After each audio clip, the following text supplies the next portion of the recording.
Hello there. I am going to do a movie review of Hysteria. And of course, I'm going to go over my feelings and historical things or whatever else interests me, cultural things, because this was made in, let's see,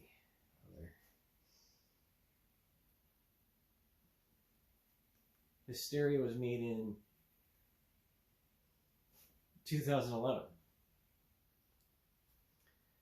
So before the whole madness really came into full swing. Nurse, I asked you to clean this wound. And then in that scene, he's talking about microbes and bacteria. Meanwhile, they were using leeches and bleeding people and tonics and whatever else, concoctions. They didn't really know what the fuck they were doing. You know, they would just amputate. They would just amputate if something got gangrenous. Or whatever else, you know, they didn't have any other options. They didn't have pharmaceuticals as we know them now.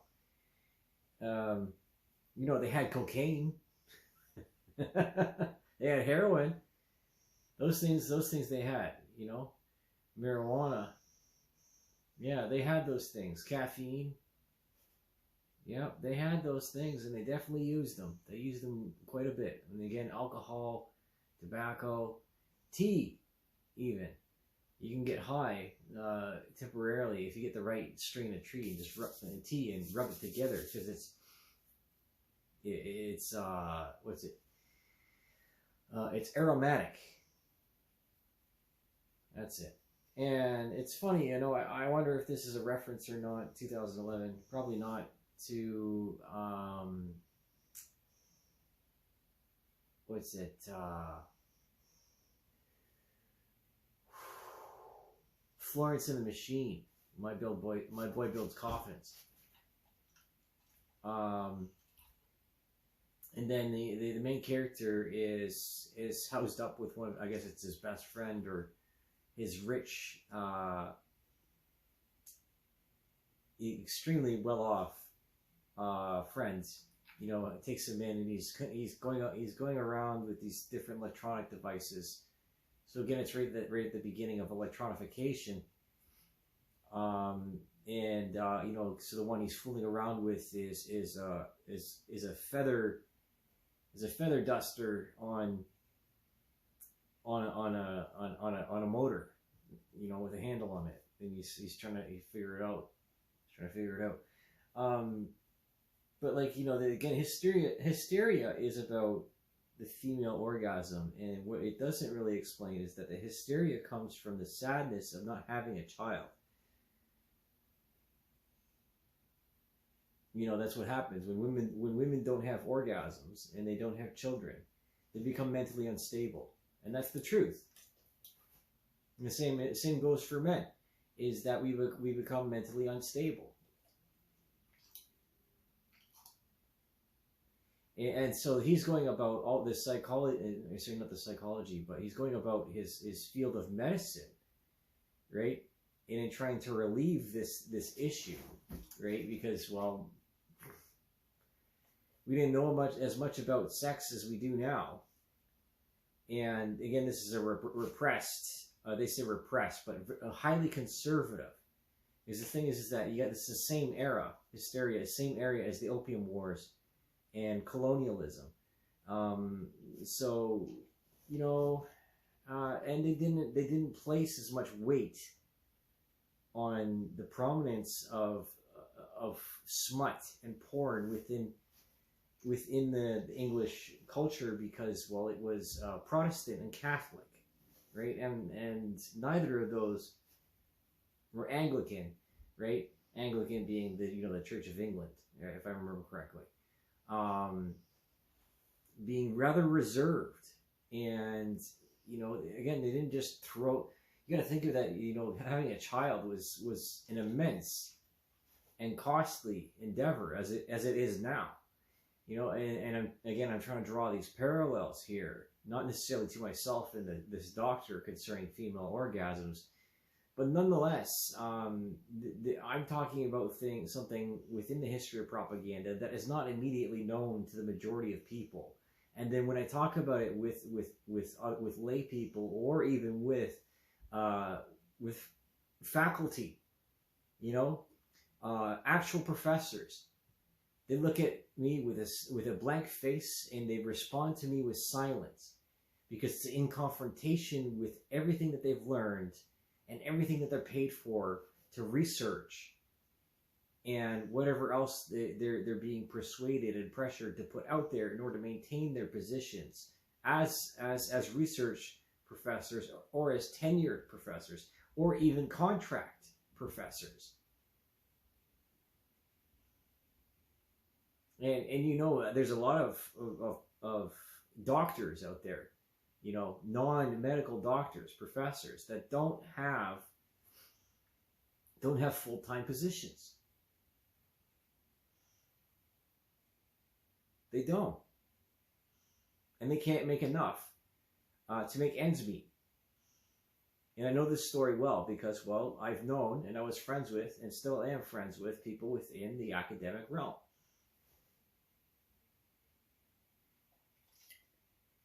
So it's extremely frustrating as a professional, a working professional, that, and I'm not inferring to myself as a prostitute or a sex worker in this case. Although, you know, I don't think that's necessarily a bad job, you know. To give women orgasms, I think that's pretty beautiful. You know, just a different woman every day or every few days. That would be pretty awesome, you know. Just the discovery phase. The discovery phase of the relationship. It's hilarious. Now, what else can I say about this? Because I'm only about 10 minutes in. And if you know the story of Hysteria, again, it had to do with women having mental breakdowns in public and whatever else, and it was incurable. They thought it was incurable. You know, just like, you know, the sepsis of the wound. They thought it was incurable. Don't waste the bandages, the older doctor says.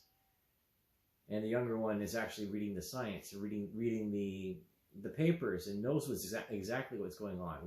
Or in my case, watching the videos and reading the papers and listening to other people and observing within daily life without conducting social experiments, right? Because street smarts and the golden rule, which is do unto others, which used to be called common sense, is exactly how you survive in the concrete jungle.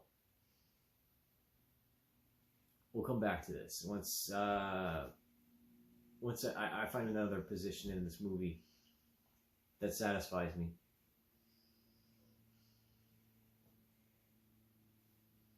Come on. Come on, Poindexter. Come on. All right. Again, it's only like 14 minutes in, but I've got some things. You know, psychoanalyzing movies and characters is a pastime of many psychology students and faculty at that, to try and figure people out as to what actually might be their condition, or if there is something wrong with them. But there's two grandiose errors in that, and one of them is that a lot of the times in works of fiction, characters are a composite of whomever the writer was inspired by. So they're not real people. And two,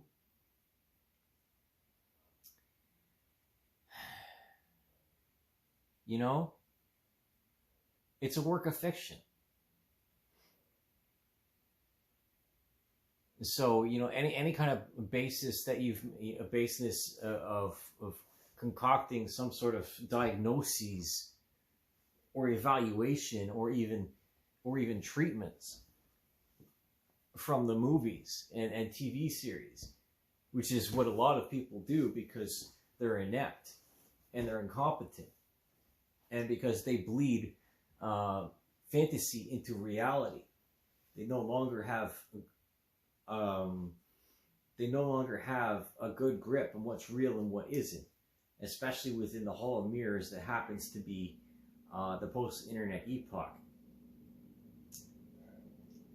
And what was the other thing? It had to do with the cover letters, and I love that detail, and the handwriting, because of course you can psychoanalyze someone by their handwriting unless they're a really good actor, they're a really good agent provocateur. Because like what was it? When you read the accounts of undercovers, they say, "Well, I was just playing a different version of myself." I was playing the everything, all things, everything, all things everywhere at once. Multiverse sort of stuff. This is who I am in this capacity.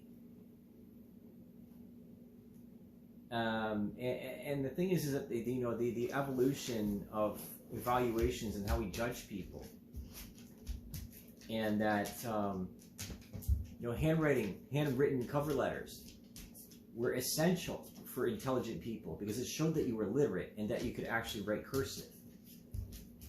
But we don't really value that anymore.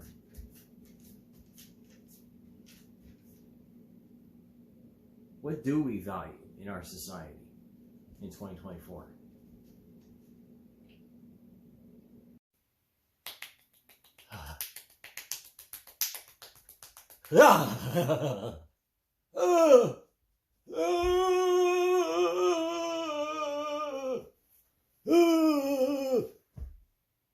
That's not actually how I orgasm, but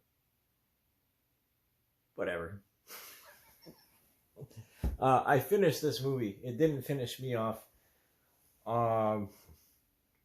Period pieces. I don't mind period pieces at all. And it's kind of a Canadian tradition. Grew up on them with the CBC. What's it, like Anna Green Gables, The Wind at My Back? I know it's kind of inappropriate to link those two things together in that sequence. But here we are. Or the Sears Roebuck freaking catalog. That wasn't me. It really wasn't. Thankfully. But how many of you out there have that embarrassing story?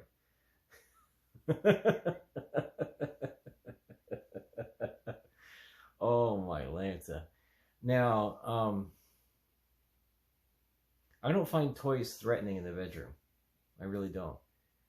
But considering I'm on this dopamine detox program, well, not me individually because I've been through it already. But this program, I'm going to bring you back to a baseline and to help you recover from being a skin job.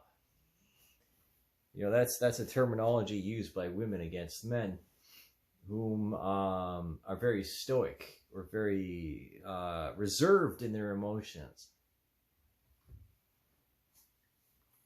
Replicants, right? Skin job. Oh, there goes that skin job.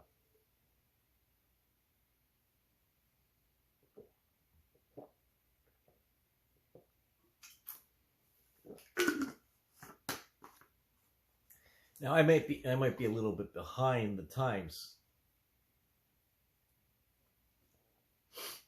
but part of that is comedic commentary on academia and how out of touch it actually is. I'm staring at the Netflix here. A Junkyard, Elvis, Moses, My Hero Academia, Nicolas Cage, and The American Underdog. And right after it, Fool's Gold.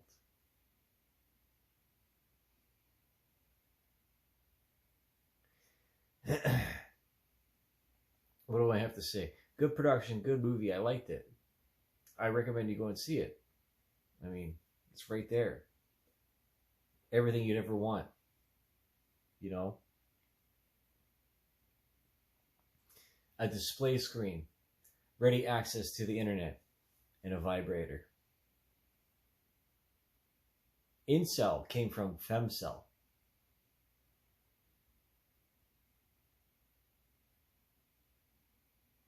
That's what a lot of people don't know or understand. And I'll credit that to, I think it's Alice or Anna. I think it's Alice. It's Alice. But here's the thing.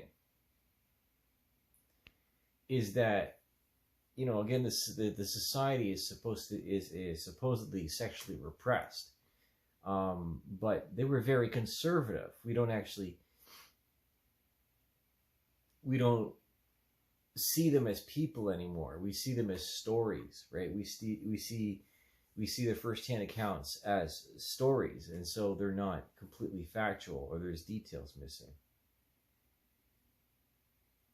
We're so far removed from the past that it doesn't have any lasting impact or immediacy in the here and now. What's done is done, and concentrate on today. Something like that.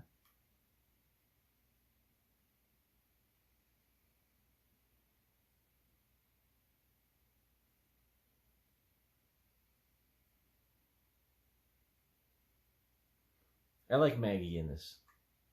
I do. The other actors were decent. You know, they played their parts. It's a decent film. I'd probably watch it again, and I'd love to watch it with a woman or any other period piece. You know, there's still a lot of women out there that appreciate Jane Austen or Virginia Woolf. I read Virginia Woolf, To the Lighthouse. And it's funny that the lighthouse is also a phallic symbol. As she was racing towards the lighthouse and fretting over the fishermen and whether or not they would come home or not. That's what I remember anyways. I made a point to read at least one Virginia Woolf book. And then I watched The Hours. You know how people love that. People love The Hours. Anyone that knows about it or cares about it still. Or anyone that knows or cares about Nicole Kidman. Now, Hollywood at large is, this makes me think of Kinsey, right? And Kinsey did some really disturbing things to children in the name of science. What else have we done in the name of science or the name of human advancement that ends up being a clusterfuck? And is a snowball argument. Names and dates is all I got to say. Names and dates.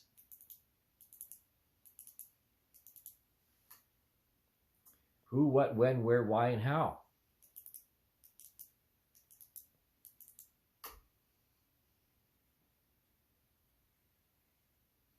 Because the people that were affected were men just like me. We wanted to say, it wasn't forward, and there wasn't outright support for the furtherment and betterment of women. Now, I love women. I don't appreciate their behavior. I don't appreciate the manipulative tactics that are used. The emotional ploys, even. and then a downright borderline personality disorders. Because women are more likely to experience these things. It's only natural. That's the thing, is we keep thinking that we can reinvent the wheel.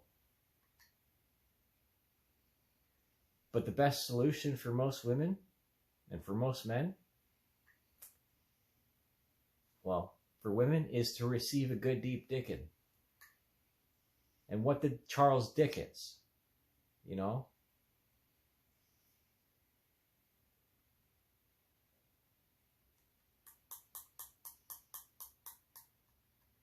I was a man at 19 years old. I don't know about you.